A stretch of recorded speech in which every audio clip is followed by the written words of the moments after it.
שלום, שמי דוקטור ראול ביטרן וברוכים הבאים לנשימה.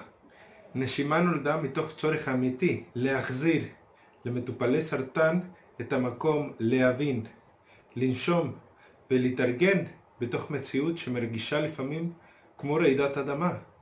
זו הזדמנות לעצור רגע ולחזור לעצמך. הרפואה מצוינת בלתת שם לגידול ולקבוע טיפול.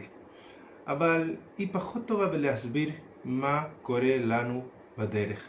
איך אני ארגיש, מה טבעי ומה לא. איך נתמודד עם פחד ובלבולים. ואולי הכי חשוב, איך אקבל החלטות שנאמנות למי שאני באמת.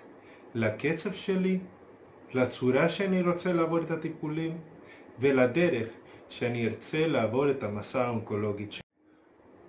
כאן נדבר על שלושת הממדים שחשוב לטפל בהם יחד. המוח, הבנה של המחלה והטיפול בה, הלב, התמודדות רגשית, משמעות ותקווה, והגוף, תסמינים, עייפות וטיפול עצמי. כשמחברים את שלושתם ביחד, משהו בפנים נרגע. פתאום יש בהירות, יש כיוון ויש יכולת עצמי להתמודד עם המחלה.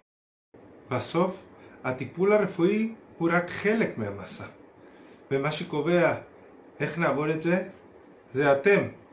ואני פה כדי לתת כלים, שקט ובהירות עצמית במסע. אם אתם או מישהו שאתם אוהבים נמצא במסע, אתם לא לבד.